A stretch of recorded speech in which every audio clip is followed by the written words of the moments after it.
मिंबर नूर पर रौनक अफरोज़ उलमाए इज़ाम, सादात इज़ाम, उलमाए किराम, मुहतरम दोस्तों, बुज़ुर्गों, अज़ीज़ साथियों, अस्सलामु अलैकुम वरहमतुल्लाहि वबरकातुहू। अल्हम्दुलिल्लाहि रब्बिल आलमीन वल आक़िबतु लिल मुत्तक़ीन वस्सलातु वस्सलामु अला सय्यिदिल अंबियाइ वल मुरसलीन व अला आलिहि त्तय्यिबीन अत्ताहिरीन, अम्मा बअद। फ़अऊज़ु बिल्लाहि मिनश शैतानिर रजीम, बिस्मिल्लाहिर रहमानिर रहीम। खुज़ मिन अम्वालिहिम सदक़तन तुतह्हिरुहुम बिहा व तुज़क्कीहिम बिह, इन्नल्लाहा व मलाइकतहु युसल्लूना अलन नबिय्य, या अय्युहल्लज़ीना आमनू सल्लू अलैहि व सल्लिमू तस्लीमा। सल्लल्लाहु अलन नबिय्यिल उम्मी व आलिहि सल्लल्लाहु अलैहि वसल्लम। सलातम व सलामन अलैका या रसूलल्लाह, मौलाया सल्ली व सल्लिम दाइमन अबदा अला हबीबिका खैरिल खल्क़ि कुल्लिहिम। गौसे आज़म बमने बेसरो सामा मददे, क़िबलाए दी मददे काबाए ईमा मददे, इंतज़ारे करमे तुस्त मने ऐनीरा। ए खुदा जूदो खुदा बीनो खुदा दा मददे। आज की ये मुक़द्दस महफ़िल इल्म दीन सीखने और सिखाने के लिए सजाई गई है। हदीस पाक में आया, अल्लाह के रसूल सल्लल्लाहु अलैहि वसल्लम फरमाते हैं, इल्म का एक चैप्टर सीखना, और एक रिवायत में यह है कि इल्म का सिर्फ एक मसला सीखना पूरी रात नफल नमाज पढ़ने, नफल इबादत करने से बेहतर है। हमारे फ़िक़्ह हनफ़ी के एक मशहूर बुज़ुर्ग हैं सय्यदुना इमाम मोहम्मद रहमतुल्लाहि अलैह। एक मरतबा सय्यदना इमाम शाफ़ी रहमतुल्लाह अलैह के घर वो मेहमान हुए। इमाम शाफ़िई रात भर नवाफिल पढ़ते रहे और सय्यदना इमाम मोहम्मद रात भर सोए रहे। जब सुबह हुई तो इमाम शाफ़िई ने इमाम मोहम्मद से फरमाया कि आप नमाज पढ़ाएं, क्योंकि वो उनके उस्ताद लगते थे। इमाम मोहम्मद बगैर वुजू किए नमाज पढ़ाने के लिए, यानी सुन्नत पढ़कर नमाज पढ़ाने के लिए मुसल्ला इमामत पर खड़े हो गए। इमाम शाफिई सोचने लगे कि रात भर सोए थे और अब इस पर ताज्जुब की बात यह है कि बगैर वुजू के सुन्नत भी पढ़ी और नमाज भी पढ़ा रहे। उस वक्त तो कुछ नहीं बोले। नमाज पढ़ाने के बाद जब वो वापस घर तशरीफ लाए इमाम मोहम्मद, तो इमाम शाफिई ने अर्ज किया, हुजूर रात भर हजरत लेटे रहे और सुबह बगैर वुजू किए सुन्नत फजर भी अदा की और नमाज भी पढ़ाई। सोने से तो वुजू टूट जाता है, हजरत ने ऐसा क्यों किया? इमाम मोहम्मद ने फरमाया, तुम ये समझते हो कि मैं रात भर सोया रहा? मैं सिर्फ रात भर लेटा रहा, मैं सोया नहीं था। और आज की रात मैंने लेटे लेटे 1000 मसाइल कुरान और हदीस से निकाले। तुमने जो नवाफिल अदा किए रात भर, इसका सवाब तुम्हें मिलेगा। मैंने जो कुरान और हदीस से ये मसाइल निकाले, इसका सवाब क़यामत तक सारी उम्मत को मिलता रहेगा। उसका फायदा क़यामत तक सारी उम्मत को मिलता रहेगा। इसलिए इल्म दीन सीखना और सिखाना बहुत मुक़द्दस और बाबरकत चीज़ है, और जो महफिल इल्म दीन सीखने और सिखाने के लिए सजाई जाती है वो दिगर महफिलों से बड़ी अफजल होती है। अल्लाह तबारक व तआला इस महफिल इल्म दीन को कबूल फरमाए और इस महफिल को हमारे लिए ज़रिया नजात बना दे। जिन जिन लोगों ने ये महफिल सजाई उसके एहतमाम में, दामे, दिरमे, कदमे, जिस तरह भी हिस्सा लिया, अल्लाह तबारक व तआला सबके रिस्क में, कसब में बेशुमार बरकतें अता फरमाए और सबकी जायज़ और नेक तमन्नाएं पूरी फरमाए। अभी इससे पहले आपने खलीफा हुजूर ताजुशरिया काजी पेटलात हज़रत मौलाना तौफीक साहब क़िबला से रोज़े के मुताल्लिक़ ज़रूरी मसाइल समाअत किए। अल्लाह तबारक व तआला हम सबको इस पर हुस्न अमल की तौफीक अता फरमाए। आमीन। गुजारिश है ये मसाइल की महफिल है, बार बार अपनी जगह से ना उठे, मसले को मुकम्मल समाअत करे। अब आधा मसला सुनेंगे आधा नहीं सुनेंगे, फिर बात समझ में नहीं आएगी आपको। मुकम्मल थोड़ी देर के लिए आप सब्र कर ले और अपने काम काज को बिल्कुल अभी मौकूफ करके मसाइल को अच्छे तरीके से समाअत करें। आज हमें रोजे के साथ साथ ज़कात जो आम तौर पर रमज़ानुल मुबारक में अदा की जाती है उसके भी कुछ ज़रूरी मसाइल सीखने हैं। उमूमन आपने ये सुना होगा कि अल्लाह ताला ने कुरान मुक़द्दस में नमाज के साथ साथ ज़कात का भी जिक्र फरमाया है और ज्यादातर आपने ये सुना होगा कि 82 से 83 ऐसे मकामात हैं जिनमें नमाज के साथ साथ अल्लाह ताला ने ज़कात का हुक्म जिक्र फरमाया।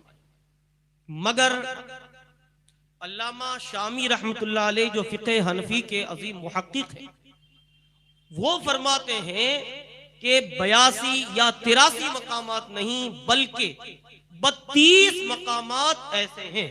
कितने? 32 ऐसे मकामात हैं जिनमें नमाज के अदा करने के साथ साथ अल्लाह ताला ने ज़कात की अदायगी का हुक्म दिया है। अब ज़कात शरीयत में किसे कहते हैं?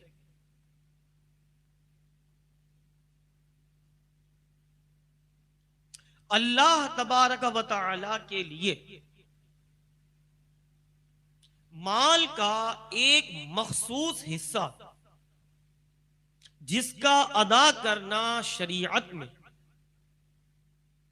फर्ज करार दिया गया है, उतने हिस्से को अपने माल से जुदा करके किसी फकीर को अल्लाह के लिए उसका मालिक बना देना, इस तरह कि अपना फायदा उससे बिल्कुल जुदा हो जाए, कट जाए, उसी का नाम है शरीयत में ज़कात। अब हम सबसे पहले यह समझे कि वो माल कौन सा है जिस पर शरीयत ने ज़कात का हुक्म लागू है। तो सबसे पहले आता है सोना चांदी। और आज के जमाने में ये नोट और सिक्के, रुपए, ये वो चीजें हैं जिन पर अल्लाह ताला ने ज़कात लागू की है। ये पहली किस्म हुई। दूसरी किस्म है साइमा। क्या नाम है? साइमा। साइमा किसे कहते हैं?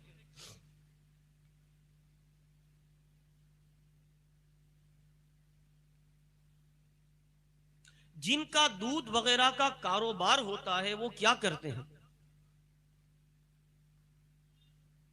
अरब में आम तौर पर होता यह था कि बकरियां, ऊंट, गाय, भैंस, मेंढे, ये सब के सब पाले जाते।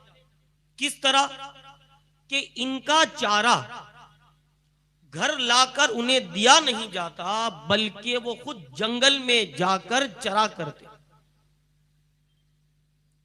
तो शरीयत में साइमा वो जानवर जिसको आप पालें मगर घर में उसका चारा लाकर खिलाए नहीं, बल्कि जब से आप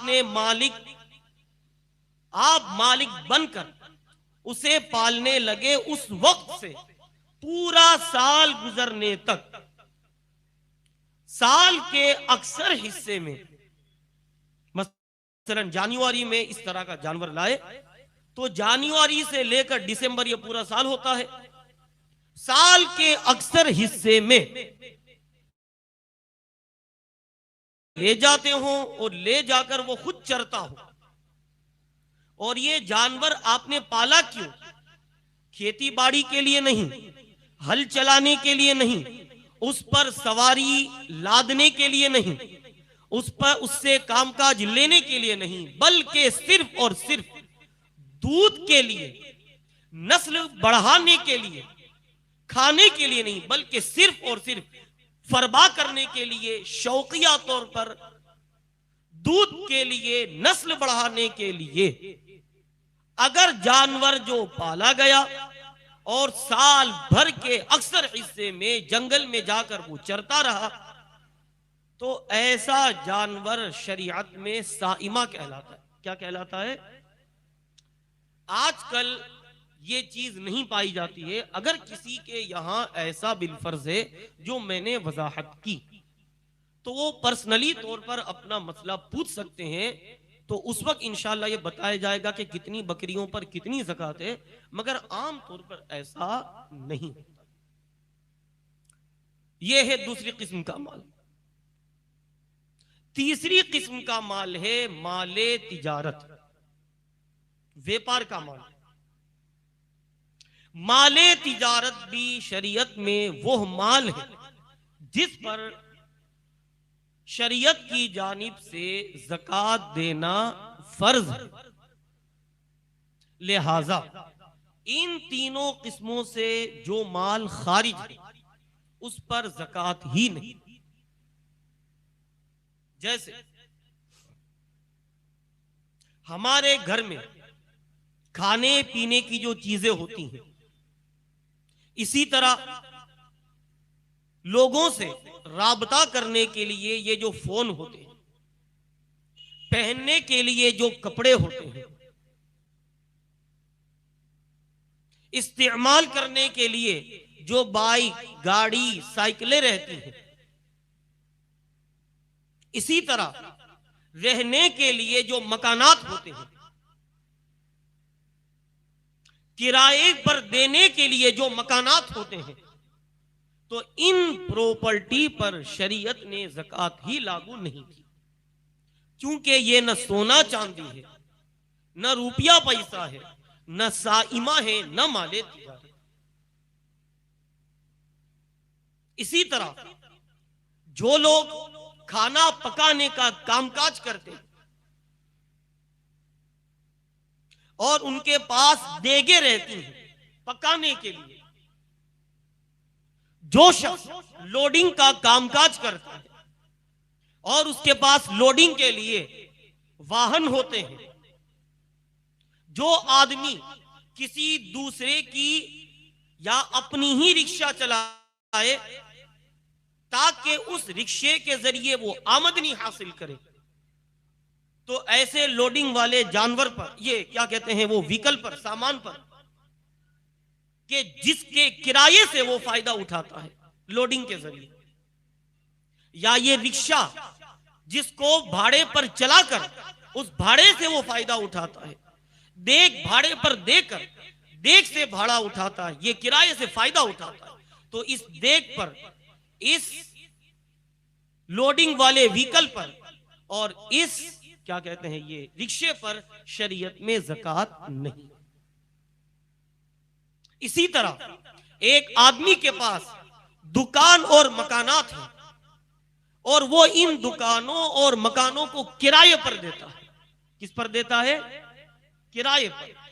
तो उन दुकानों और मकानों की कीमत पर भी ज़कात नहीं है, बल्कि उसके किराए पर अगर निसाब के बराबर है तो ज़कात है। ये समझ में आ गया? अब आते हैं माले तिजारत पर। माले तिजारत बिजनेस जिस माल का हम करते हैं, शरीयत ने उस पर ज़कात फर्ज की है। लिहाजा जिसका कपड़ा का बिजनेस है, चाहे वो शूटिंग शटिंग हो यानी कच्चा हो, या वो तैयार रेडीमेड कपड़े फरोख्त करता है, या जिसका मोटर गाड़ियां ले वेच का बिजनेस है, ट्रक, रिक्शे, इन सब के ले वेच का जो बिजनेस करता है, वो सब माले तिजारत है। इसी तरह जो दुकान ले वेच का कारोबार करता है, मकानात ले वेच का कारोबार करता है, तो ये कारोबार चूंकि है तो ये सब के सब माले तिजारत है। लिहाजा इस बिजनेस की, इस कारोबार की ज़कात देनी होगी। तो समझ में आ गया मसला।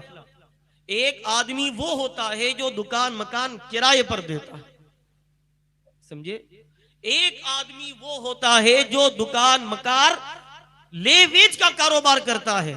तो जो किराए पर देता है वो किराए की ज़कात देगा। अगर निसाब के बराबर है तो दुकान और मकान ऐसे शख्स में हक में माले तिजारत नहीं। और जो दुकान मकान ले वेच का कारोबार करता है, जिसको बिल्डर कहते हैं गालिबन, तो ऐसे आदमी के लिए ये दुकानात हो या मकानात हो या फिर ये रिक्शे हो या गाड़ियां हो, ये माले तिजारत है, उस पर उस माल की ज़कात देना लाज़िम। यहां एक जरूरी मसला मैं बता दूं। फर्ज कर लो मैं ही हूं, मैं दुकानात मकानात ले वेच का कारोबार करता हूं, तो अगर मैं किसी से मकानात या दुकानात लूंगा तो क्यों लूंगा? तिजारत ही की नियत से लूंगा कि ये दुकान मकान मेरा लेवेज का ही कारोबार है, तो मैं जिससे भी लूंगा मकानात या दुकानात, ये लेवेज ही की नियत से लूंगा। तो ये दुकान और मकान मेरे लिए माले तिजारत हो गया। अब मैं ग्राहक ढूंढ रहा था मगर ग्राहक मुझे मिले नहीं, तो मैंने क्या किया? किराए पर दे दिए। ऐसा होता है। मगर मेरी नीयत यही है कि अच्छा मुझे ग्राहक मिल जाएगा, अच्छा कस्टमर मिल जाएगा तो मैं बेच दूंगा। इस वक्त तो मैंने सिर्फ किराए पर दिया है, तो इस वक्त भी ये दुकान माले तिजारत है। किराए पर देने की वजह से माले तिजारत से वो खारिज ना होगी। मसला समझ में आ गया? किराए के भाड़े वाले भाड़े की दुकान और मकानात पर उसी वक्त ज़कात नहीं होगी जबकि उस दुकान को मकान को माले तिजारत ले बेच न बनाया हो, बल्कि उसका कारोबार ही हो भाड़े पर लेने देने का। लेकिन अगर दुकान मकान ले बेच का उसका कारोबार है, ग्राहक न मिलने की वजह से टेम्परेरी किसी को भाड़े पर दे दिया, उस वक्त भी ये दुकानात ये मकानात क्या होंगे? माले तिजारत होंगे। लेकिन इस सूरत में ज़कात किसकी देगा? क्योंकि उसे किराया तो मिल ही रहा है ना, किराया मिल रहा है। तो इस सूरत में ये दुकान मकान की ज़कात नहीं देगा बल्कि किराए ही की ज़कात देगा। ये मसला याद रखिएगा, ठीक है। इस सूरत में ये किराए ही की ज़कात देगा, दुकान और मकान की ज़कात नहीं देगा। मसला समझ में आ गया? अच्छा, पहले मैं अपनी दर्स पूरा कर लूं, उसके बाद आप गुफ्तगू करें, जो भी करना हो तो थोड़ा ठीक रहेगा।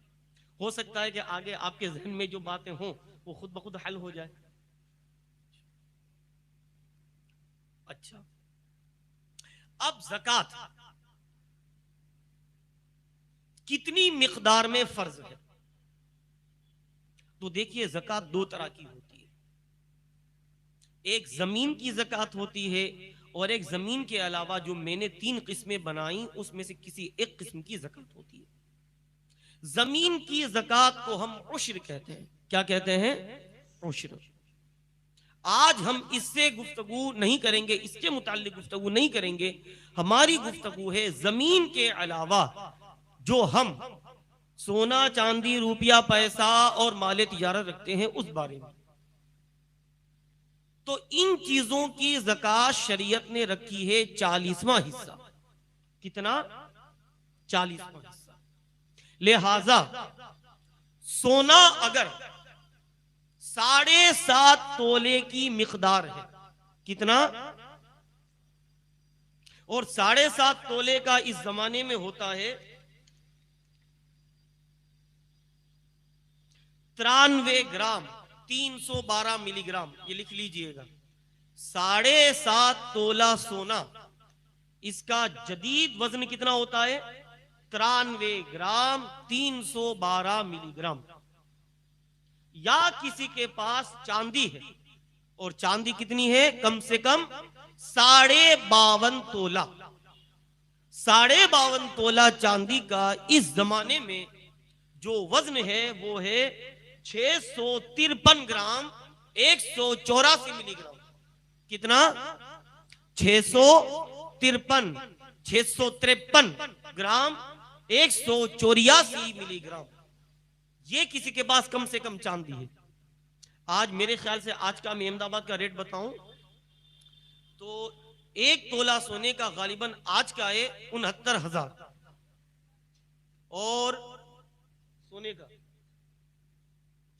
किसी के पास तो जरा देख लीजिए आज का अहमदाबाद का कितना भाव है? हाँ? नहीं, आज का 59 है आज का। हाँ हाँ, मैं वही कह रहा हूं। अच्छा सॉरी, वो जबान से निकल गया गलती से। 59,000। कितना? 1 तोला जो आज के जमाने में आसानी के लिए सोनी 10 ग्राम का लेते हैं उसका है 59,000। तो इस लिहाज से जरा 93 ग्राम का कितना होगा कीजिए तो। 1 ग्राम का है 1 तोले का, यानी 10 ग्राम का 59, तो 93.312। इसको इसमें गुणाकार करो, कितना होता?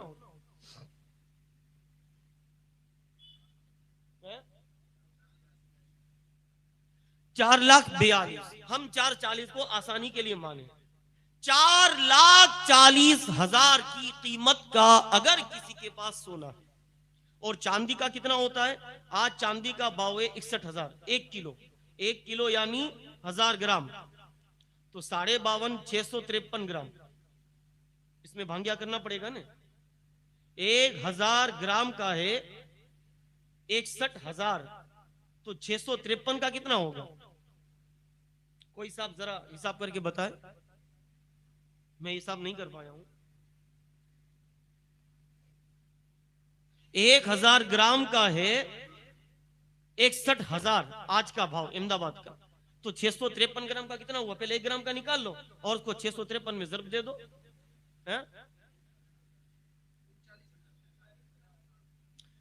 39,000 रुपए हुए चांदी के। 52.5 तोला चांदी। अब सुनिए, अगर किसी के पास कम से कम 39,000 इसके बराबर चांदी है तो ऐसे शख्स पर ज़कात वाजिब है।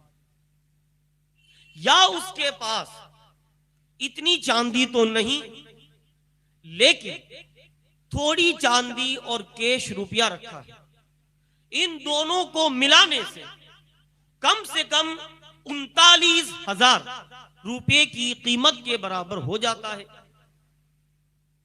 या उसके पास माले तिजारत व्यापार का माल और वो 39,000 की मालियत का है, तो ऐसे शख्स पर ज़कात देना उस माले तिजारत की और उस रुपए की, उस चांदी की फर्ज है। ठीक है। अब शरीयत ने ज़कात कितनी फर्ज की? तो देखिए, शरीयत ने इन मालों की जो ज़कात फर्ज की है वो 40वां हिस्सा। कितनी? कम से कम 40वां हिस्सा। लिहाजा 100 रुपये का 40वां हिस्सा कितना हुआ? 2,500 रुपए का 25, 10,000 का 250, लाख का 2500। इस तरह आप हिसाब करते जाएं। जितनी भी मूड़ी 39,000 से ज्यादा है बहुत, उसका 40वां हिस्सा आप निकाल लीजिए, तो तो ये निकल जाएगा आपका माले ज़कात का हिस्सा। ठीक है। अच्छा, अब एक होता है वो शख्स जो कपड़ा रंगने का कारोबार करता है। कारोबार तो मैं नहीं कहूंगा, कपड़ा रंगने का कामकाज करता है। और एक धोबी है जो कपड़ा धोने का काम करता है। इन दोनों में फर्क क्या है कि जो कपड़ा रंगने का काम करता है तो वो क्या करेगा, पहले रंग खरीदेगा ना, उसके बाद ही तो कपड़े को रंगेगा रंग से। धोबी साबुन को खरीदेगा और उसके बाद धुलाई करेगा। मगर फर्क दोनों में क्या है, साबुन से धुल करके जब पानी में अच्छी तरह निचोड़ोगे तो साबुन बाकी रहेगा नहीं। लेकिन कपड़ा जब रंगरेज रंगता है तो रंगाई का असर कपड़े में रहता है कि नहीं रहता है। इसलिए हुक्म में भी फर्क है। धोबी ने जो साबुन खरीदे, फर्ज कर लो 50,000 के उसने साबुन खरीदे, बहुत ज्यादा साबुन खरीद लिए और उस पर 1 साल गुजर गया तो धोबी पर उस साबुन की ज़कात नहीं है। और रंगरेज ने 50,000 के बराबर रंग खरीद लिए कपड़ा रंगने के लिए और उस पर 1 साल गुजर गया तो उस रंग की ज़कात देनी है। समझ में आ गया मसला। तो क्या पता चला कि जो कारोबार या अपने काम का किराया लेकर काम करता है तो जो चीज किराए में शामिल होती है, उसके उजरत के अमल में जो चीज शामिल होती है, अगर उस चीज का असर बाकी रहता है तो फिर उस चीज की ज़कात देनी पड़ेगी। और वो चीज खत्म हो जाती है तो ज़कात नहीं देनी पड़ेगी। तो धोबी धुलाई के लिए साबुन लाता है, रंगरेज रंगने के लिए रंग लाता है, मगर रंग का असर रंगाई के बाद कपड़े पर रह जाता है, इसलिए इसका असर रह गया। तो अगर उसके पास रंग पड़ा है, साल गुजर गया तो रंग की ज़कात देनी होगी। और साबुन चूंकि धुलने के बाद खत्म हो जाता है तो साबुन अगर पड़ा है और साल गुजर गया धोबी के पास तो ज़कात नहीं देनी होगी। लेकिन अगर किसी के साबुन का बिजनेस है, साबुन के लेवेज का किसी के पास बिजनेस है, साबुन के लेवेज का व्यापार करता है तो साबुन उसके लिए माले तिजारत, लिहाजा उसकी ज़कात देनी पड़ेगी। ठीक है। अच्छा, अब ये मसला जानने के बाद थोड़ा सा और आगे बढ़े। एक शख्स ऐसा है जिस पर शरीयत में ज़कात की मिकदार माल मौजूद है, उसके पास लाख रुपए मौजूद हैं। कितने? और मैंने बताया अभी कि ज़कात फर्ज होने के लिए चांदी से कम 39,000 का मालियत जरूरी है, 39,000 की मालियत जरूरी है। उसके पास लाख रुपए चांदी रुपए सबको मिलाकर है, लेकिन उस पर 90,000 का कर्ज है। तो कर्ज को बात करने के बाद कितना बचता है? 10,000। जाहिर है कि 10,000 ये 52.5 तोला चांदी की मालियत को नहीं पहुंचता है, इसलिए ऐसे शख्स पर ज़कात फर्ज नहीं। तो इससे क्या पता चला कि ज़कात फर्ज होने के लिए यह भी जरूरी है कि आपके पास जितनी मूड़ी है और सामने अगर कर्ज है, कर्ज को बात करने के बाद जो मुड़ी बचती है वो मुड़ी अगर 52.5 तोला चांदी की मालियत को पहुंच जाती है तो उस पर ज़कात फर्ज है, वरना नहीं। अब इसी से मिलता जुलता मसला लोन का है। आम तौर पर लोग लोन लिया करते हैं। पहले लोन का मसला सुन लीजिए, बाद में इसकी ज़कात क्या है वो सुन। लोन लेना अगर शरई जरूरत है, शरई मजबूरी है, हमारी मजबूरी नहीं, शरई मजबूरी है तो लोन ले सकते हैं, वरना नहीं। फर्ज करो एक आदमी के पास रहने के लिए मकान नहीं, जाहिर है कि जमीन लेना फिर उस पर मकान बनाना बड़े शहरों में बहुत मुश्किल हो जाता है, बेपना। ऐसी सूरत में कर्ज़े हसन कौन देगा इतना? तो ये है शरई मजबूरी। आदमी के पास अपना रहने का घर नहीं, तो जितने में उसकी जरूरत उसकी फैमिली के लिहाज से पूरी हो जाए, उतने का वो बैंक से लोन ले सकता है। एक आदमी वो है जो किराए के मकान में रहता है। किस में रहता है? किराए का। फर्ज करो उसका जो है हर महीने का किराया 5,000 है। कितना? 5,000 जब एक महीने का किराया, तो एक साल का किराया कितना होगा? 60,000। 20-25 साल तक वो रहा, तो 60,000 को 25 में ज़रब दो तो कितना होता है? एक साल का 60,000 तो 25 साल का 15 लाख। 15 लाख रुपया हुआ किराया। 15 साल तक वो रहा, 15 लाख रुपया किराया उसने भरे, मगर मकान तो उसका हुआ नहीं। लेकिन अगर वो 15 लाख रुपए लोन लेकर अपना जाती घर बनाना चाहे तो बन सकता है कि नहीं बन सकता है? तो इस सूरत में भी लोन लेने की इजाजत है। एक आदमी के पास अपना पर्सनली घर भी है, सिर्फ घर से जिंदगी नहीं गुजरती है, बल्कि क्या जरूरी है? कारोबार भी। उसके पास कोई जरिया कारोबार है ही नहीं, जरिया माश है ही नहीं, तो वो क्या करेगा? माश के लिए कुछ न कुछ हद तक मूड़ी तो चाहिए। फर्ज कर लो मूड़ी उसके पास है ही नहीं या बहुत कम है, जिससे वो कारोबार नहीं कर सकता। और जो वो कारोबार करना चाहता है उसमें उसकी जरूरत के हिसाब से जितनी मूड़ी चाहिए, आज लोग आमतौर पर उतना कर्ज देने को तैयार नहीं, तो ऐसा आदमी भी लोन की रकम ले सकता है। ठीक है? वरना आजकल बड़े बड़े बिजनेसमैन 10 लाख का मकान होता है, 50 लाख का मकान बनाने के लिए लेते हैं लोन, ये जायज नहीं। हाँ, उनके पास कारोबार है, मगर कारोबार को डेवलप करने के लिए वो लोन लेते हैं, तो ये जायज नहीं। ये हुआ लोन लेने का मसला।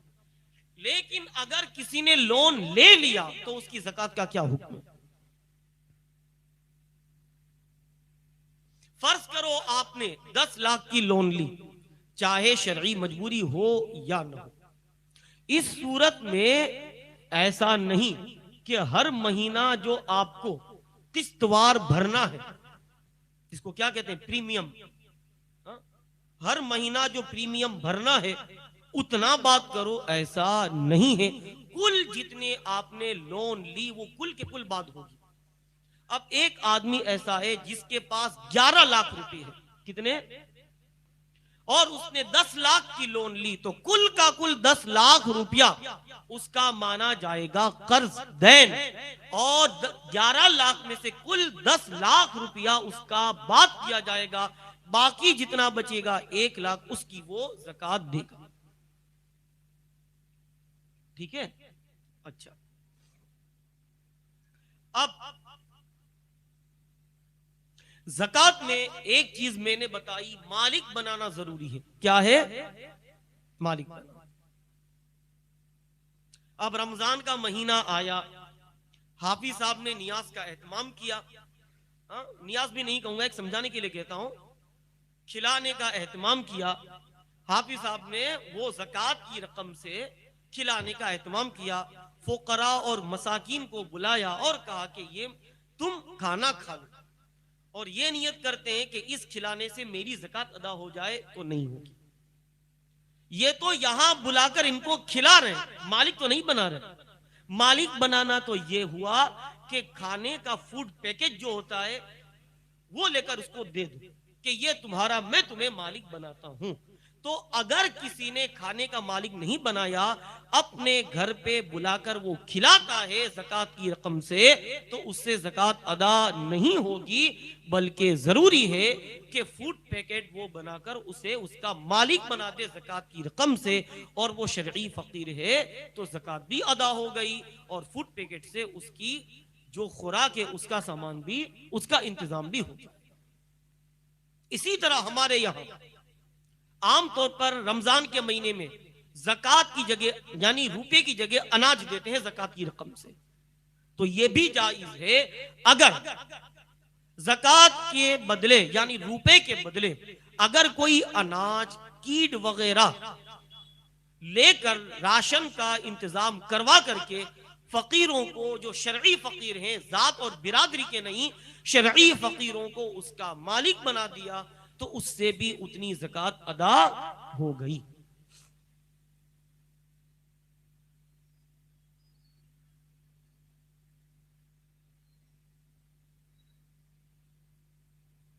एक आदमी आपके सामने आया, भीख मांगने वाला। इसका पहरवेश देखकर आपको ऐसा लगा कि ये फकीर है। हालांकि वो था करोड़पति, मगर भिखारी के वेश में आकर आपके सामने हाथ फैलाया और आपने भिखारी समझकर, फकीर समझकर उसे ज़कात दे दी। ज़कात अदा हो गई, अगरचे हकीकत में वो मालदार था। ऐसे ही सैयद ज़ादा, अल्लाह ना करे, वो किसी के सामने हाथ फैलाए ज़कात के लिए और किसी को ये मालूम नहीं कि ये सैयद ज़ादा है, आम फकीर समझकर उसे ज़कात की रकम दे दी। बाद में पता चला कि वो सैयद ज़ादा है या मालदार है, मालिक निसाब है, तो भी आपकी ज़कात अदा हो गई। ठीक, अच्छा।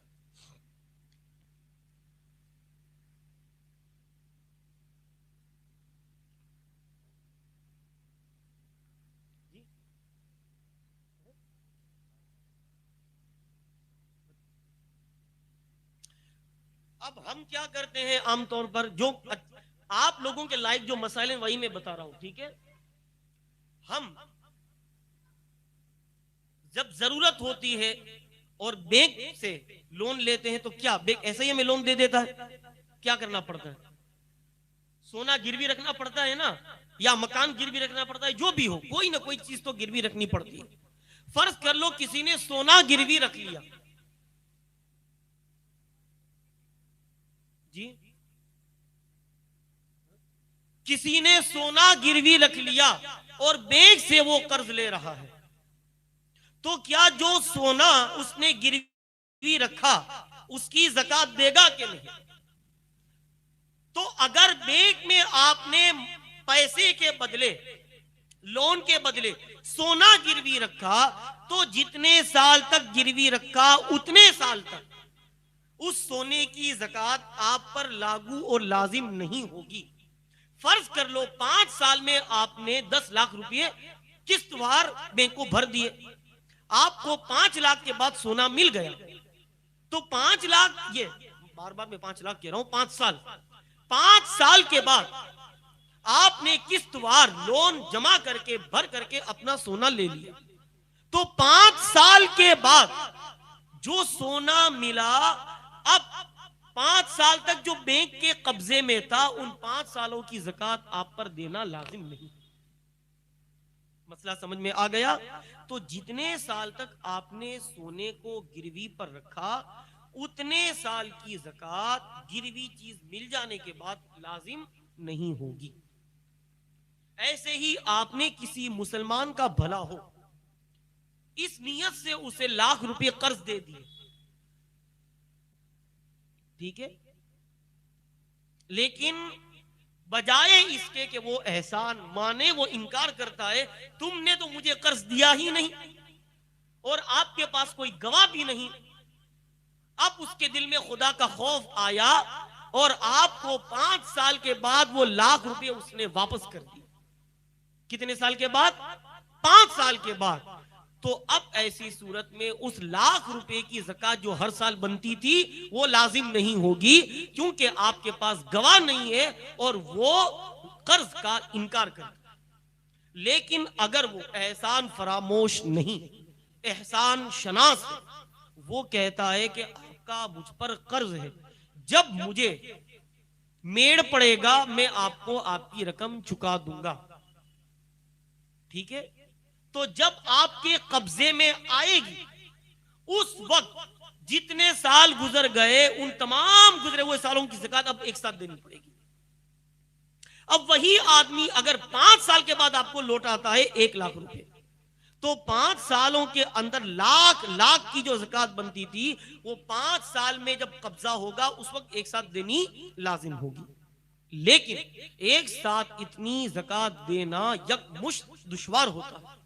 तो होना यह चाहिए कि जिस आदमी को आपने कर्जा दिया वो कर्जा देने से इनकार नहीं करता, या इनकार करता है और आपके पास शरई गवाह मौजूद हैं, तो इस सूरत में हर साल जितनी ज़कात बनती है उतनी ज़कात दे दिया करें, ताकि कब्जा मिल जाने के बाद अब एक साथ ज़कात देने का बार इंसान की तबीयत पर जो गिरा गुजरता है उसके वबाल से आदमी बच जाए।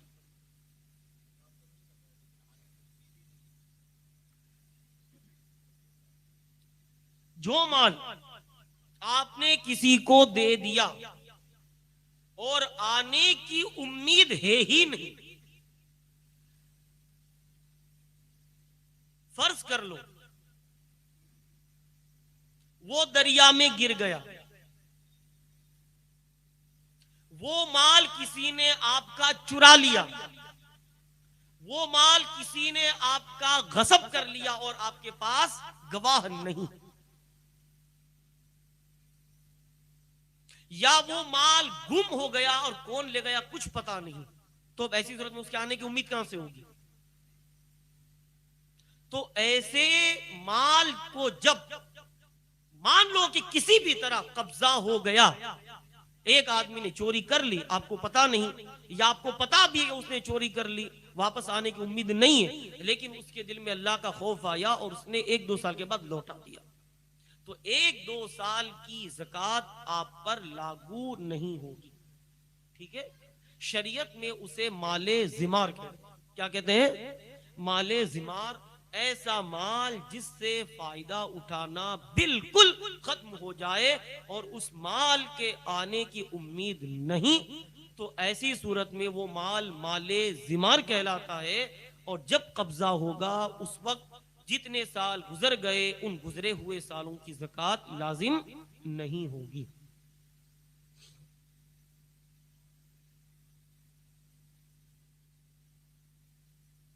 अभी मैंने आपको बताया कि कर्ज अगर जिम्मे पर है तो जितना कर्जा होगा उसको बात किया जाएगा। सही है।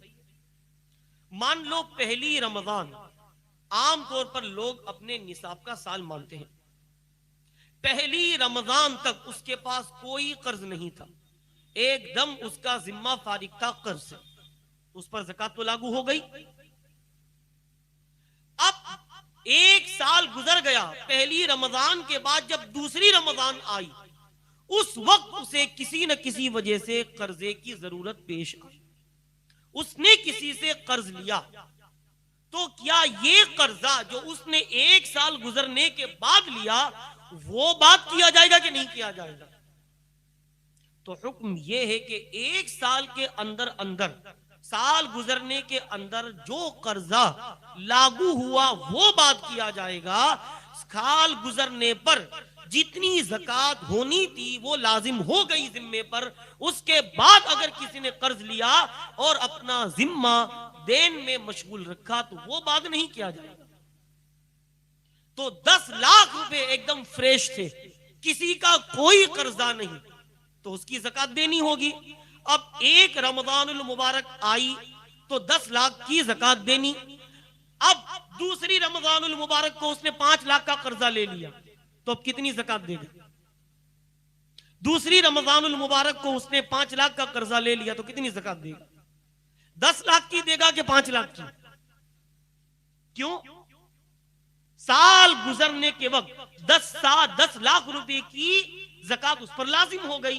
दूसरी रमजान को जो उसने 5 लाख रुपए कर्ज लिए वो साल गुजरने के बाद जब दूसरा साल हुआ उस वक्त, तो पहले साल में उसका एतबार नहीं होगा। अब इस 5 लाख रुपए कर्ज का एतबार कब होगा? साले आइंदा जब वो ज़कात अदा करेगा उसमें।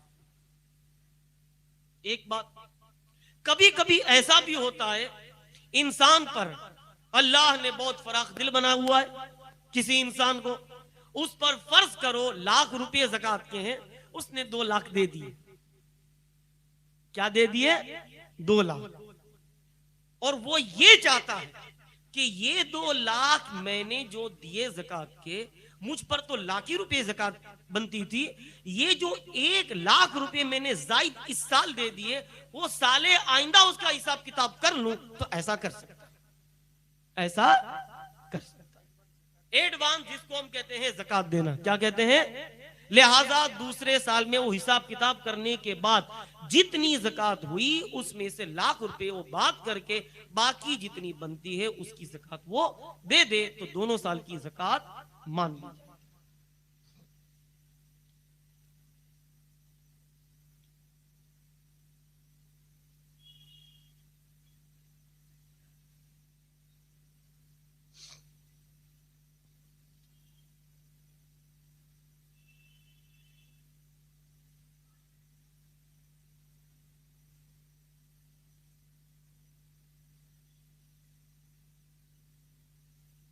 जी, कोई शख्स आपके पास आया, फकीर आमतौर पर घर पे आते रहते हैं, ठीक है, आपसे कुछ मांगा, आपने ऐसे ही दे दी उसे रकम। जाहिर है कि हम साल के दरमियान जो रुपए देते हैं हमारी कोई नियत नहीं होती है, हम नफली सदका समझकर ही देते हैं, यही तो होता है। आपके पास घर पे कोई भी शख्स चाहे मदरसे का सफीर लेने के लिए आया या कोई फकीर मांगने के लिए आया, आपने जेब से 1000 रुपये उसको दे दिए नफली सदक़े की नियत से, या आप पर कसम का कफारा लागू था, उस नियत से आपने उसे पैसे दे दिए, तो क्या ये रकम ज़कात की मानी जाएगी कि नहीं? तो इसका हुक्म ये है कि फकीर ने अभी इसको वापरा नहीं है, उसके पास ही मौजूद है, और आपने ज़कात की नियत कर ली तो ज़कात अदा हो गई। हाँ? मान लो कि आधे घंटे के बाद आपको लगा कि चलो ना मैं ज़कात ही की नियत कर लूं, तो किसी तरह फकीर से राब्ता हो गया, या हाफिज साहब फैजान शाह आलम का आपके पास जो है वो चंदा लेने के लिए आए और आपने 1000, 2000, 5000 नफली सदक़े की नियत से दे दिए या कफारे की नियत से दे दिए। फिर आपको दूसरे दिन याद आया, अरे रमजान करीब है, चलो वही नियत कर लूं। फिर आपने हाफिज साहब को फोन किया, जो कल मैंने 5000 रुपये दिए थे वो अभी आपने इस्तेमाल किए कि नहीं किए? तो क्या कहेंगे? अभी नहीं, अभी बाकी है। और आपने ज़कात की नियत कर ली, तो अब ये ज़कात की नियत मान ली जाएगी और आपके जिम्मे से जितनी ज़कात होनी थी उसमें से 5000 रुपये बाद हो जाएंगे। समझे? अच्छा,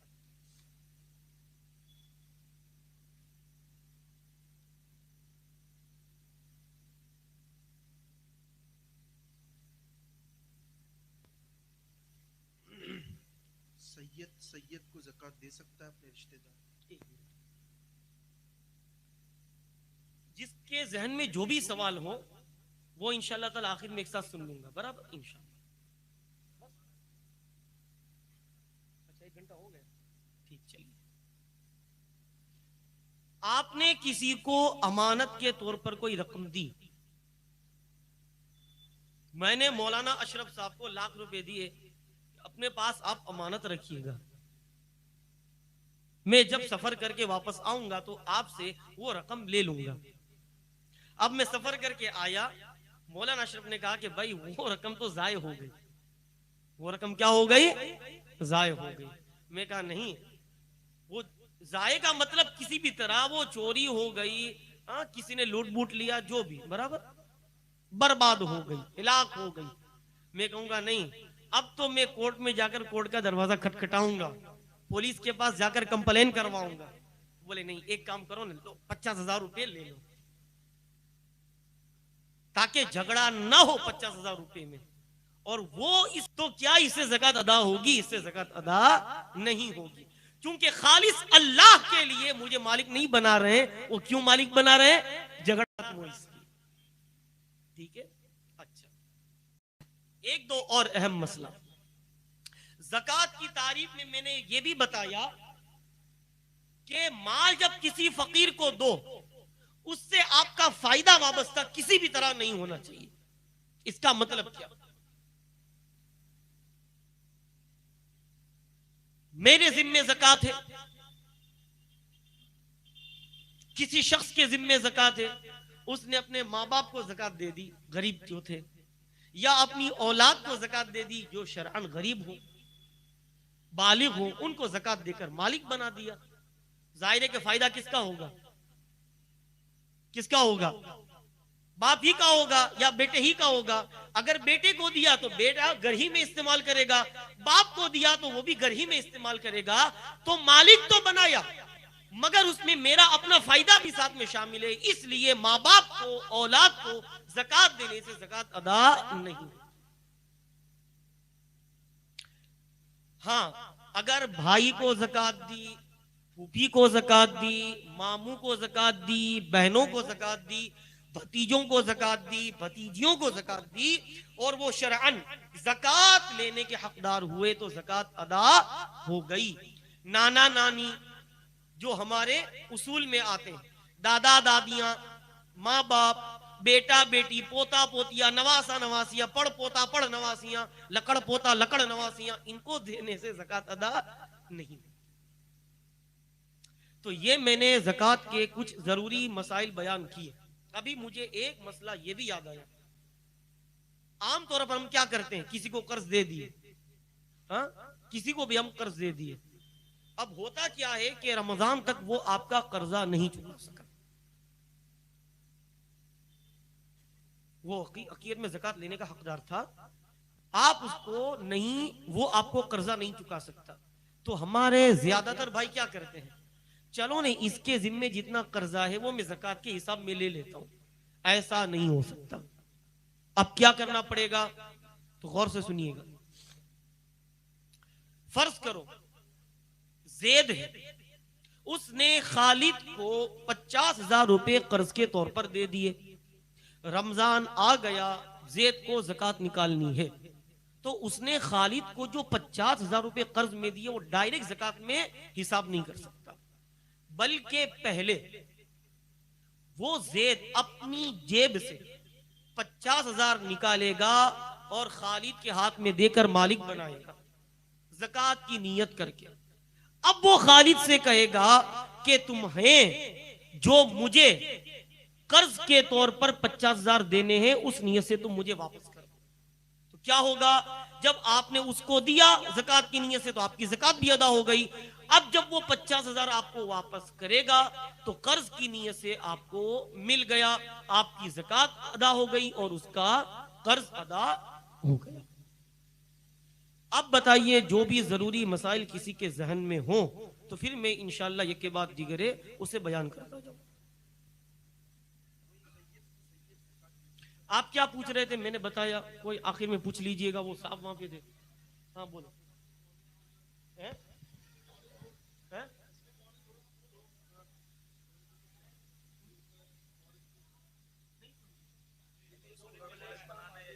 अच्छा, ज़कात, ठीक ठीक। देखो, शरई काउंसिल ऑफ इंडिया बरेली शरीफ के सेमिनार में ये बात पास हो चुकी है कि ज़कात की रकम से स्कूल है, कॉलेज है, ये बनाना हिलाए शरइया के बाद भी जायज़ नहीं है। ठीक है,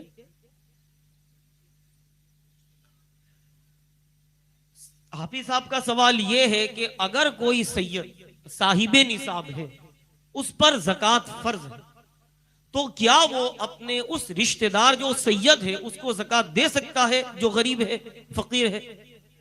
तो ऐसा नहीं हो सकता। सैयद अगर मालिके निसाब है तो उस पर ज़कात देना तो जरूरी है, लेकिन सैयद को ज़कात देना हराम है और उसको ज़कात देने से ज़कात अदा नहीं होगी।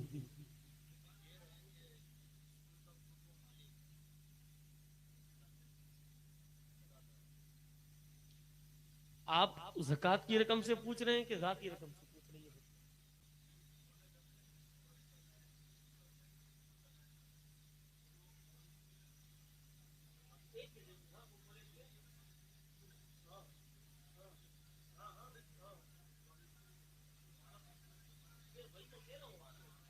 मैं वही ना अभी बताया आपको, स्कूल के लिए और कॉलेज के लिए ज़कात की रकम हिलाए शरइया के बाद भी इस्तेमाल करना जायज़ नहीं। उस इमारत पे ज़कात, ओके ओके, ठीक ठीक। अच्छा अच्छा, एक आदमी है जो स्कूल कॉलेज चला रहा है, तो ठीक है, वो वैसा ही है जैसा कि एक आदमी किराए पर अपनी दुकान और मकान दिए हुए है, तो किराए की दुकान और मकान की जो कीमत होती है उस पर ज़कात नहीं, किराए पर होती है। इसी तरह अगर कोई स्कूल और कॉलेज चला रहा है तो इमारत की कीमत पर ज़कात नहीं होगी, स्टूडेंट से जो उसने उघराया, हाँ, उस पर उसकी ज़कात होगी। ज़कात की रकम से हॉस्पिटल बनाना ये भी जायज नहीं है। ये भी शरई काउंसिल ऑफ इंडिया के सेमिनार में बात पास हो चुकी है कि ज़कात की रकम से हॉस्पिटल बनाना ये भी जायज नहीं है। शरी हिला करके भी, शरई हिला ही करके तो बात कर रहे हैं, अच्छा। वैसे तो मस्जिद में भी नहीं होगी। जी जी। एक सवाल आया, माल तिजारत के हिसाब लगाने के लिए ताजिर को इस माल की असल कीमत का हिसाब लगाना अच्छा है। सवाल है माशाल्लाह। माले तिजारत का हिसाब लगाने के लिए जिस कीमत पर आपने खरीदा उसका एतबार नहीं होगा। जो तारीख और दिन आप ज़कात के लिए मानते हैं आखिरी दिन, उस दिन में उस माले तिजारत की जो बाजारी कीमत है, बाजारी रेट है, उसका एतबार होगा। फर्ज करो एक शख्स का कपड़े का बिजनेस है, उसके पास 5 लाख रुपए का कपड़ा है, लेकिन कपड़े का भाव बढ़ गया और 30 शाबान को उसकी कीमत हो गई, जो कपड़ा उसके पास है उसकी कीमत हो गई 6 लाख रुपए। तो अब वो ज़कात जितने में खरीदा था उसकी नहीं देगा, जो इस वक्त साले तमाम पर जो उसकी कीमत है उसका वो हिसाब करेगा मार्केट रेट पर। जी है?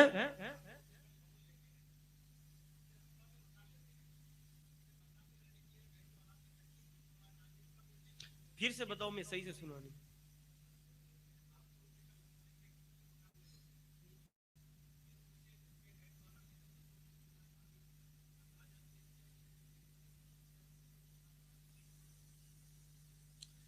देखिए, अभी मैंने लोन का मसला आपको बताया, शायद आप तब नहीं होंगे या होंगे। तो लोन जितनी है इसको ऐसे ही समझो। सुनिए सुनिए सुनिए, लोन को अपने छोड़ दे रहे हैं। अभी मेरे पास सब कुछ है, मुझे किसी चीज की कोई जरूरत नहीं, फिर भी मैंने किसी आदमी से 10 लाख रुपए कर्ज लिए। अब मैं आपसे सवाल करूं, क्या हुक्म है? मुझे कोई जरूरत नहीं, मैंने आप ही से 10 लाख रुपए कर्ज खामखा लिए, तो क्या हुक्म है? उस कर्ज का एतबार होगा। फर्क कहां पे आएगा? अगर मैंने बिला वजह किसी से कर्ज लिया ताकि ज़कात मुझे कम से कम देनी पड़े, तो ऐसा आदमी गुनहगार होगा, ज़कात से बचने का हीला है, लेकिन एतबार होगा। इसी तरह जिस आदमी को कोई जरूरत नहीं, फिर भी उसने लोन पर लोन 10-15 जो भी है वो ली, तो उसको बात किया जाएगा, अगरचे बिला वजह लोन पर लेने का गुनाह होगा और उसको ज़कात से बचने का हीला माना जाएगा।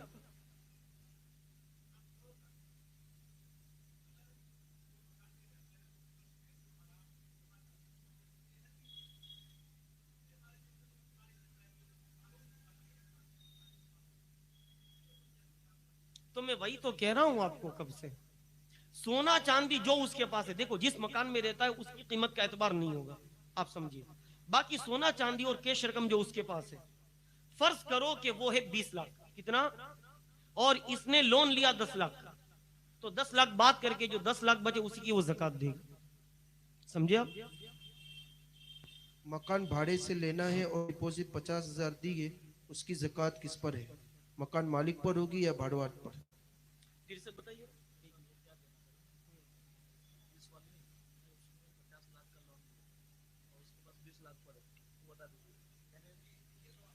क्या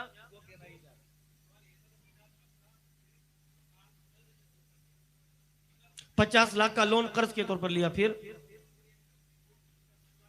यूज करने को छोड़ो, यूज हाजत असलिया में है। हाँ, तो ये तो मैंने इससे पहले भी बता दिया कि जितना आपके पास कुल बैंक बैलेंस, सोना चांदी रुपये, इस सूरत में सामने अपने कर्ज को रखो, जितना कर्ज है और जितनी मुड़ी है देखो। अगर कर्ज ज्यादा हो जा रहा है तो आप एकदम कुछ भी नहीं। एक आदमी करोड़पति है, कितना, लेकिन उसने 2 लाख रुपए का कर्ज लिया है, 2 करोड़ का कर्ज लिया है, कितना, तो हमारे लिए वो करोड़पति है मगर शरीयत की जबान में वो फकीर है। क्या है? वो ज़कात ले सकता है। समझे आप? वो डिपॉजिट का फिर से मसला बताओ।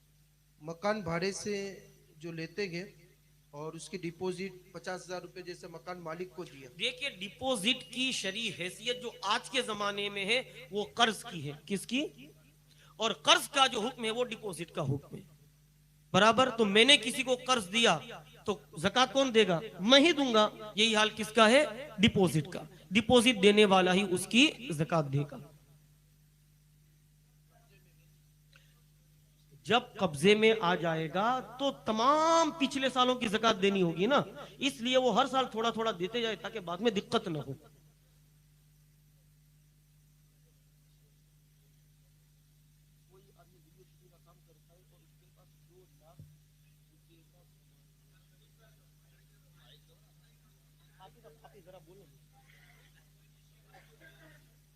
एक सवाल ये आया है, कोई आदमी वीडियो शूटिंग का काम करता है और उसके पास 2 लाख रुपए का सामान है, तो क्या उस पर ज़कात होगी? और 1 लाख का कैमरा शूटिंग किस्तों पर लिया है, जिसमें कुछ किस्तें भरी गई और कुछ किस्तें बाकी है, तो किस्तों पर ली हुई चीज पर ज़कात होगी? और होगी तो कितनी होगी? बराए करम जवाब से।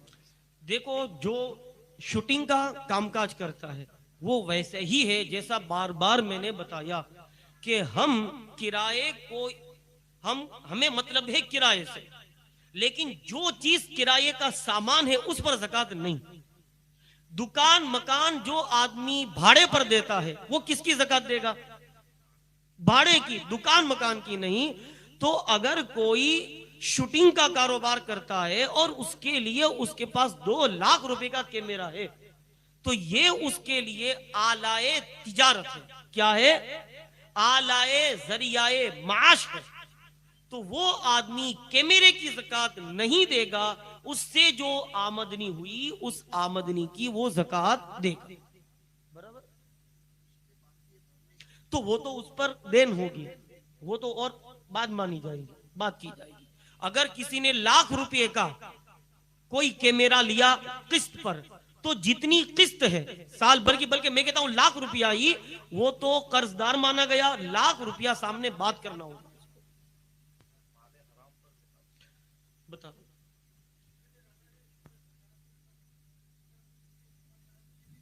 हैं? हाँ ठीक। देखिए, कभी कभी क्या होता है कि एक आदमी वो होता है जो ज़कात लेने का हकदार तो होता है, ठीक है, लेकिन उसकी तबीयत बड़ी गैरतमंद होती है। उसके सामने आप ये कहो कि भाई ये ज़कात की रकम, तो तबीयत को गवारा नहीं होता, वो नहीं लेता। तो ऐसे शख्स के लिए आप यूं कहो कि भाई मैंने आपको ये हिबा किया, मैंने आपको तोहफे में दिया, मैंने आपको ईदी के तौर पर दिया और नियत ज़कात की कर ली, तो ज़कात अदा हो गई। अब मौलाना, हाँ, ज़कात देने के लिए ज़कात कहकर ये देना जरूरी? वही तो मैं कह रहा हूं, ज़कात देने के लिए नियत काफी है। जबान से कह लेना कि ये ज़कात है, ये जरूरी नहीं। इदारे वगैरह में कह दे, ठीक है। अच्छा, एक बात। दूसरी बात, माले हराम पर ज़कात होगी या नहीं होगी? माले हराम पर ज़कात होगी या नहीं? तो माले हराम 2 तरह का होता है। जैसे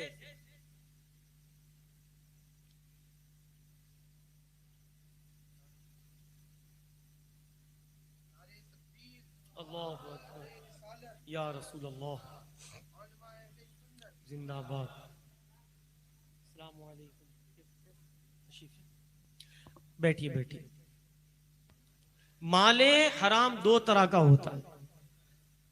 थोड़ा सामने की तरफ आ जाए, आप इधर उधर कोने में ना बैठे। दुरूद पाक पढ़ लीजिए। सल्लल्लाहु अलैहि नबी वालिही सल्लल्लाहु अलैहि वसल्लम, सलातुम व सलामुन अलैका या रसूल अल्लाह। माले हराम 2 तरह का होता है। एक मिसाल से समझा दूं।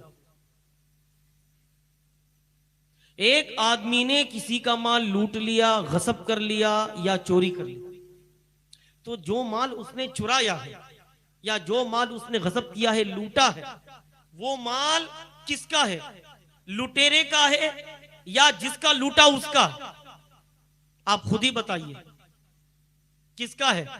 जिसका लूटा उसी का, जिसका माल चोरी किया उसी का। तो हुक्म क्या है कि वो सारा माल उसका है। ज़कात में क्या होता है कि अपना माल शरीयत ने फरमाया है कि एक हिस्सा तुम अलग कर लो फकीरों के लिए, 39 हिस्से तुम्हारे। यही तो है।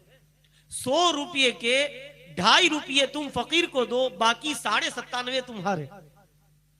ताकि ये 2.5 रुपया जब दोगे तो 97.5 रुपये तुम्हारे एकदम पाक हो जाएंगे।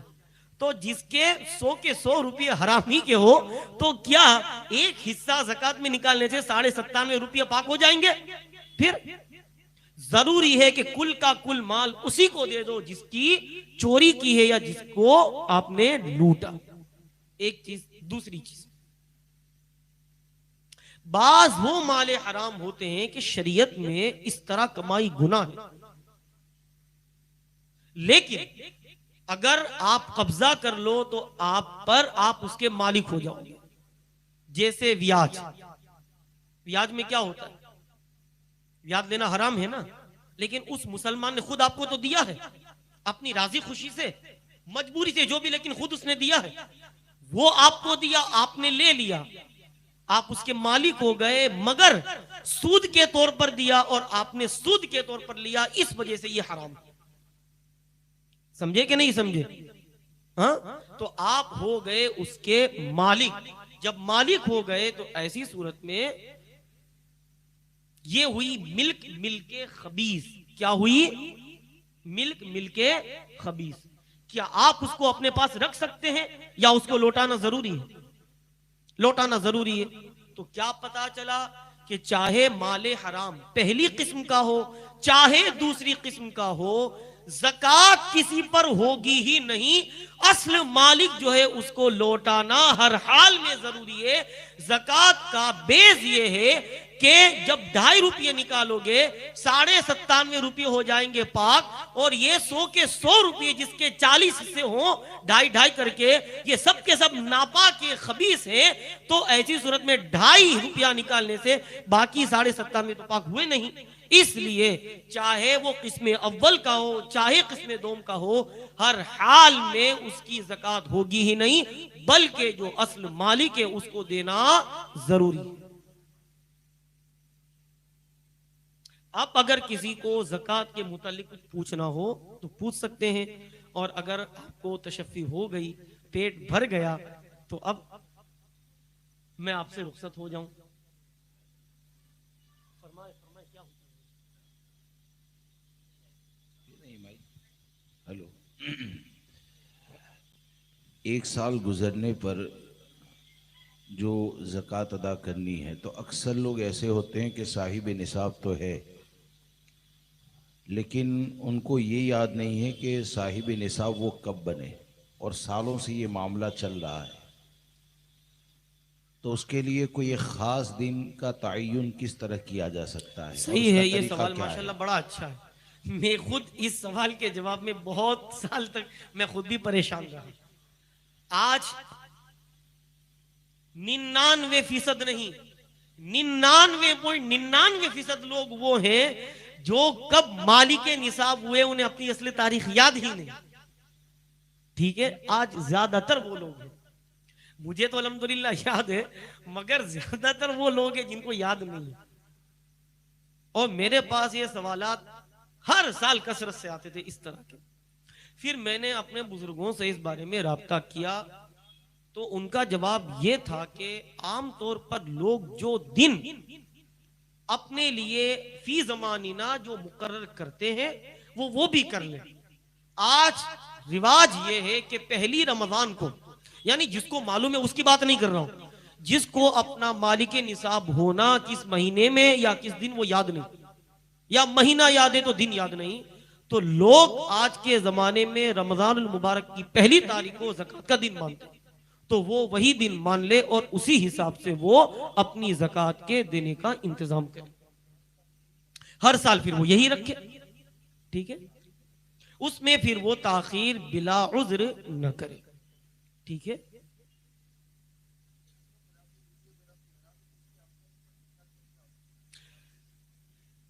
वीडियोग्राफी मुतलकन तो हराम नहीं ना कह सकते हैं। आप ही की मस्जिद की जिसमें ये लोग ना हो, अगर वीडियोग्राफी की जाए तो अगर आप ही की मस्जिद की वीडियोग्राफी की जाए, फिर वीडियोग्राफी को मुतलकन हराम नहीं कह सकते। जो जायज तरीके पर उसका इस्तेमाल है, जानदार की तस्वीर न हो तो ऐसी वीडियोग्राफी बिल्कुल जायज है, जानदार की वीडियोग्राफी जायज नहीं है।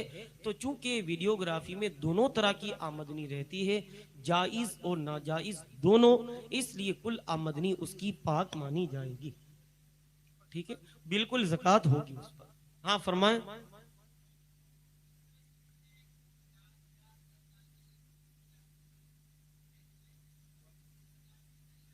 हाँ अच्छा सवाल है, माशाल्लाह बड़ा अच्छा सवाल है।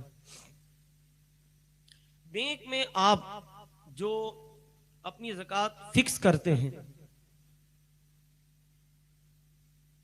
हर साल उसकी ज़कात आप पर वाजिब होगी। जो असल रकम है वो हर साल वाजिब होगी, और जो आपको मुनाफा मिलता है उस पर बैंक की तरफ से, जो हरबी काफिरों की बैंक है उसकी तरफ से आपको जो मुनाफा मिलता है,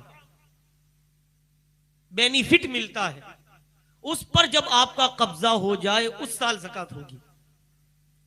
आपने 2 साल के लिए फिक्स किए तो आपको बेनिफिट कब मिलेगा? 2 साल के बाद। यानी कब्जा वो तो सिर्फ आपके खाते में पहले साल आपके पासबुक में इंदिराज हो जाएगा कि इतना मिला, लेकिन कब्जा नहीं। कब्जा कब मिलेगा? जितनी आपने फिक्स की, जब वो आप पूरी कर लें तो आपको बेनिफिट पर कब्जा देंगे। तो बेनिफिट, मुनाफा जिस साल आपके कब्जे में आए सिर्फ उस साल की ज़कात होगी, मगर जो असल मुड़ी आपने जमा करवाई उसकी हर साल ज़कात वाजिब होगी। मगर वाजिबुल अदा, यानी अदा कब वाजिब होगी? जब आपके कब्जे में आ जाए। तो जितने साल तक वो आपने फिक्स रकम की, हर साल की ज़कात आप पर एक साथ वाजिब होगी। और अभी मैंने बताया कि एक साथ बहुत से सालों की ज़कात देना ये इंसान की तबीयत पर गिरा है, इसलिए हर साल हिसाब करके वो ज़कात निकलता जाए। सबका वही हुक्म है। हाँ सबका, एक उन्होंने मसला पूछ लिया, इसमें सबका आ गया, LIC हो या फिक्स हो, जो सबका एक ही हुक्म, बराबर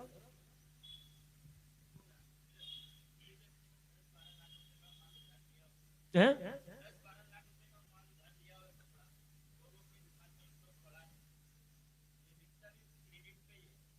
क्रेडिट, आप अंग्रेजी में नहीं, एकदम मेरे हिसाब से आसान लफ्ज में।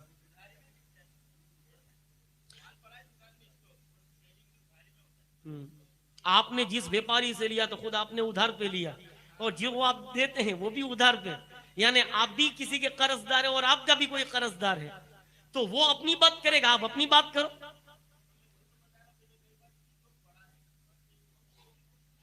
तो वो तो आप ही का है ना वो स्टॉक है।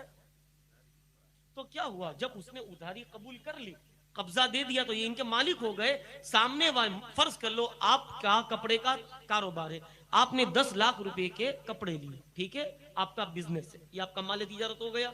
वो अपनी 10 लाख रुपए बात करेगा, और आपने, अब आपको 10 लाख रुपए की ज़कात तो देनी है, लेकिन 10 लाख में आपने जिसको सेलिंग की है वो आपका उधार है, तो उधार बात करके बाकी जो है उसकी आप ज़कात दें। आप समझ में आया?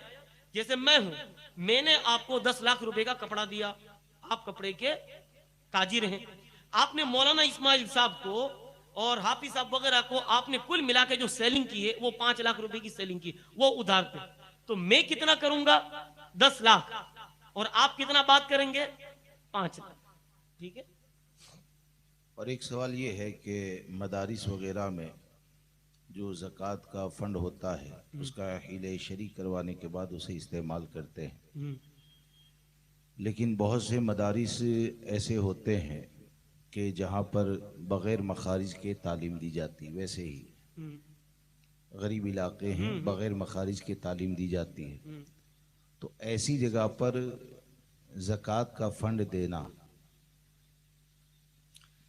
जो मदारिस, थोड़ा इसमें मैं उमूम कर दूं, जो मदारिस अहले सुन्नत के नहीं, वहाबियों देवबंदियों के हैं, अगरचे वहां अच्छे से अच्छी तालीम होती है कुरान की, वहां पर ज़कात देने से नहीं है ज़कात अदा होगी। इसी तरह जो सुन्नी मदारिस ऐसे हैं जहां पर मखारिज का कोई इंतजाम नहीं, बल्कि मदरसे को उन्होंने आमदनी का जरिया बना के रखा है, जिससे तलबा की, स्टूडेंट की दीनी जरूरतें पूरी नहीं होती है। तो ऐसे मदारिस में भी हरगिज हरगिज ज़कात न दें, बल्कि उन्हीं मदारिस को ज़कात दें जो अहले सुन्नत के हैं। साथ ही वहां पर जिस मकसद के लिए रकम ली जाती है वो दीन के मकासिद पूरे तौर पर अदा होते हों, उन्हीं मदारिस में आप अपनी ज़कात दिया करें।